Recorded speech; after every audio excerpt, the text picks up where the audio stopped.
Hello, welcome to our channel 1PPP, the channel where we get to talk about what it means to be human.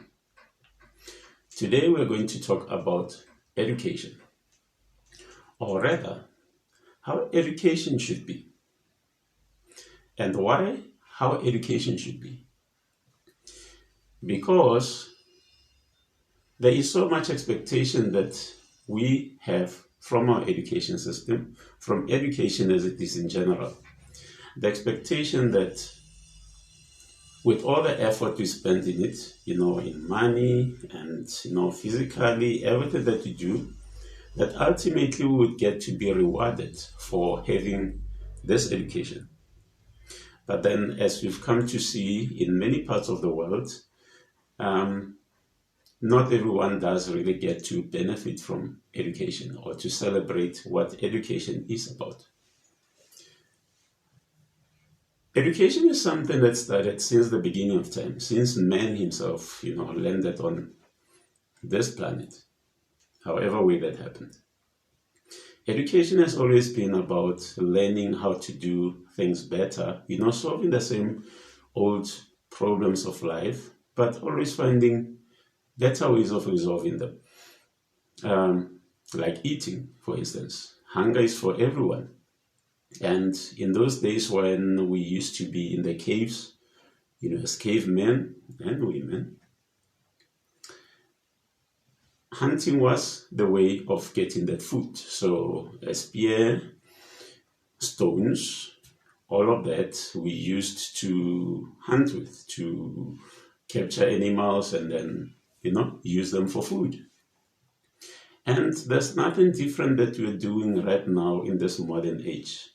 We still get hungry and we still have to eat, and we still have to slaughter an animal to eat. But our sophistication, our advancement, is that we are now able to solve that problem, but in a better way, or in better ways. So it's the same old problem of hunger and new ways of doing that, of resolving that. That is the benefit of education. But now, let's think now broadly in terms of, the concept of suffering in the world. If you think of all the competition that is there in the world, if you think of all the conflicts, all the wars in the world, think of all the ramifications of those wars, the refugees that come from as a result of the wars, the poverty, the continued conflicts, dominion, dominance of one person by another, one nation by another, and things like that, and all the suffering that comes from that. It is innumerable.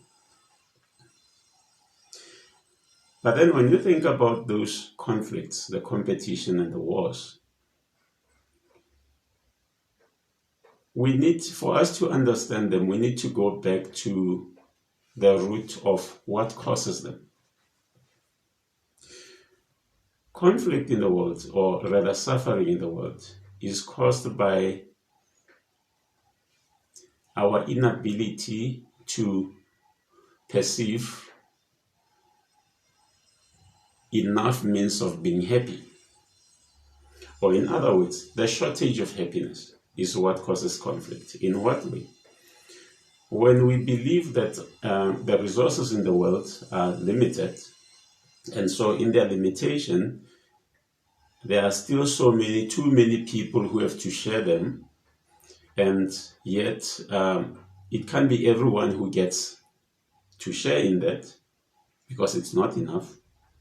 Now that's where the competition begins. Competition can only happen in a situation where the resources are not enough, where the means to be happy is not enough. Because now competition is how we seek to be the ones who gain that means of happiness, as opposed to the other people that we're competing with. So we compete for what is available, we fight with each other, we disqualify each other, and before long then there are winners and losers, And those who win today lose tomorrow, those who lose today win tomorrow, and all those things. And that becomes the process of life as it unfolds every day. And all the conflict in the world, all the wars in the world, all emanate from that. But then if we can ask ourselves, why is there scarcity in the world? Why are there not enough means to go by for everyone to share in the world? Even in a world that we really would admit that it's got plenty. So how does it happen that we still have to perceive happiness as something that is limited, something that is not enough for all of us and for which we have to compete? That is all a result of thinking. Scarcity is a result of thinking, or the scarcity of thinking. Our inability to create more options so that in the many options that we create, there could be enough for everyone to share. This is where our education system comes in. Initially, when the education system came about, it was all as a means of being happy or finding new ways of being happy. In other words, to create options.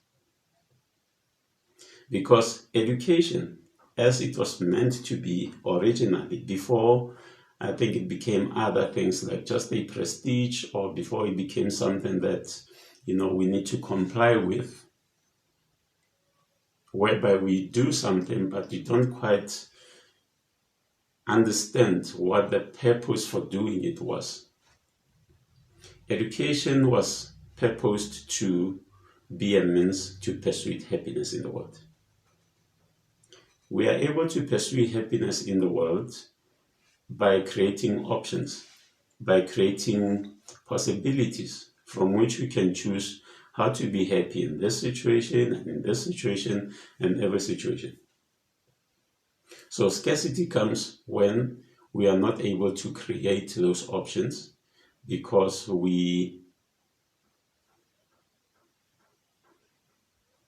many things, but mostly because we are not able to see the many opportunities that are there, even in situations that are limited. So we find a child who goes to school, goes through school, grows through school to a point of even acquiring a degree. And just when they are expecting to be employed to then begin to, help to sustain themselves, then they are not able to, they can't find a job with all the education they have. And yet at the same time, we may find someone, and very often, someone who hasn't gone through the system of education, but who is able to sustain themselves in terms of supporting themselves, having money, having the things they need to be happy. And then we look at these two cases and you say, but isn't it a bit unfair if someone had to spend so much money to get education while someone else did not? And yet when you look at what we aim to achieve with this education, you find that one who hasn't got education seems to have advanced better than one with education. I mean, isn't that the reason to then begin to look at education itself to say, but what is its use? And I think it is when we start to question the use of education that we have to go back to try to remember, rethink, or even reimagine what our forefathers, our predecessors thought to achieve with education as it is. The purpose of education is supposed to be to encourage thinking. Thinking is the process of exploring our imagination. The imagination is a big, vast pool of all the solutions to any question that mankind has ever had. Any question to life itself. The answer of it could be found in the imagination. Our ability to find these answers depends on our ability to explore this imagination, how deep, how wide we can go into that vastness. And effectively, that is what thinking does. The result of exploring the imagination deep in search for answers to all questions of life is what enables us to ultimately bring into the world new ideas, new methods, new means, new forms of happiness. When you bring new forms of happiness into the world, the happiness that is already available in the world gets to expand, because then we have found more ways of being happy. The solution to human suffering is in the ability to create more options in the world.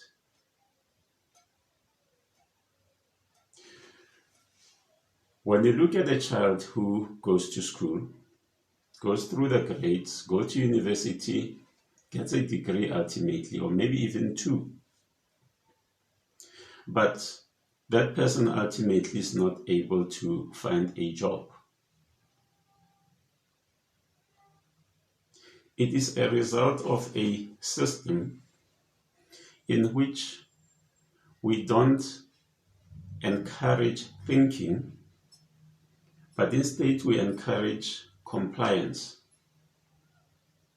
whereby sometimes one may think all they need to do for them to succeed in life is just to get educated, get a degree, without ever really appreciating the reason behind them having to be educated, that it is not education for the sake of education itself, but education for the sake of enabling us in our pursuit of happiness.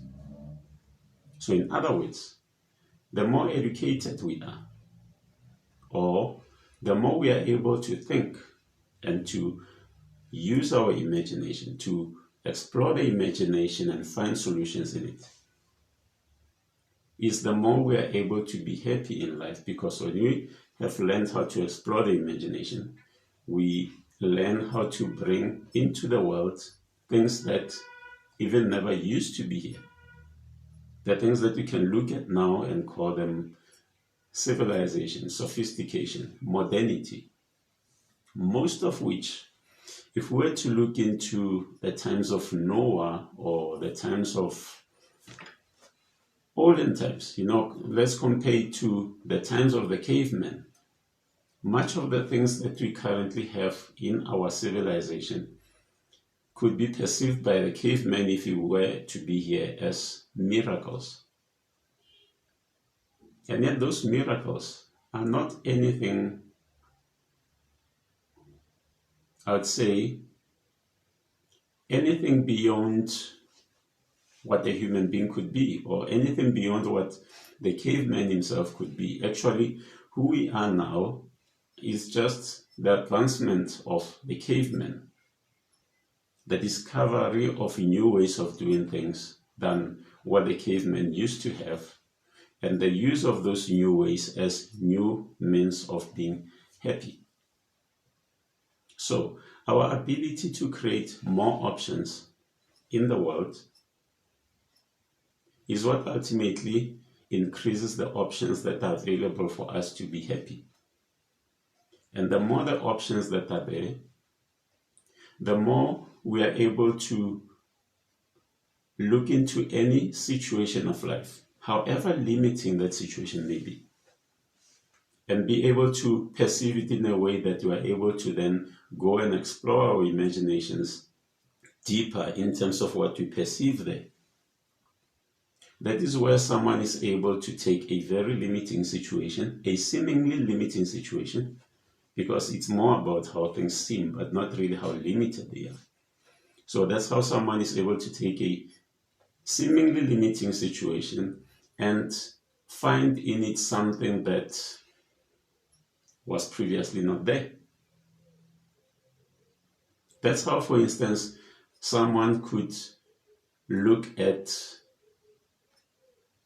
think of the time when, of the first supermarkets, where people would leave a supermarket after shopping with many plastics, each in each finger, go into the car, the heaviness of that, the inconvenience of that. Now imagine someone who sees that and then thinks, well, maybe if we come up with something like a trolley, that would make things easier. Imagine how rich that person would be. I mean, imagine maybe it was a poor person. I don't know the story of the trolley, but I can think of possibly a poor person who's just sitting there by the door of the shop, looking at people go by, being in a very limited situation themselves.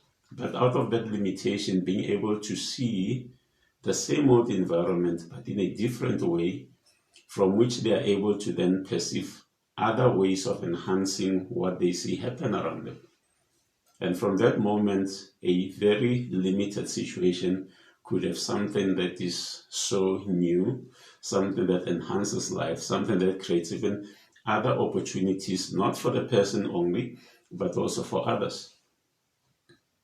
So our ability to use our imaginations to create options in the world is what makes the options for happiness enough for all the people to share, so that there is no one without this happiness when there is enough to share. The only reason we ever fight in life is because of not having enough to share. I mean, think of a situation where two people are fighting for a bag of money, and only because each of them believes that that bag of money they are entitled to more than the other person. That fight can only go on and get sustained for as long as those people believe that there's only one bag of money available. In other words, if it is not mine, it is yours. If it's not yours, it's mine. So one of us has to get this because there isn't enough of it. But imagine while you are fighting that someone comes along with a big truck full of bags of money, just like this one we are fighting for. How and say offers that money to us to say, hey guys, you don't have to be fighting for that because there's so much of this money in this truck. The moment we perceive enough of that, how likely are we to continue fighting?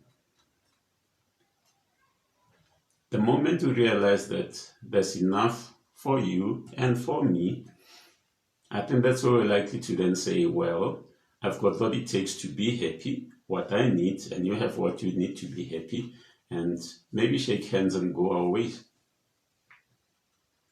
Every situation where there is conflict, there is something that you perceive to be limited.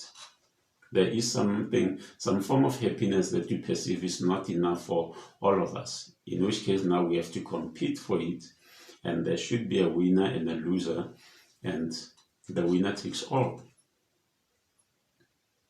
It doesn't have to be that way when we begin to emphasize the mind as our primary reality as human beings, and the point from which we win or we lose our pursuit of happiness in life.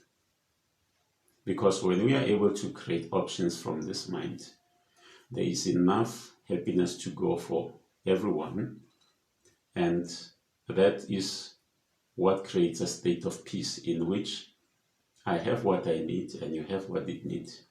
I let you live, you let me live. Thank you very much.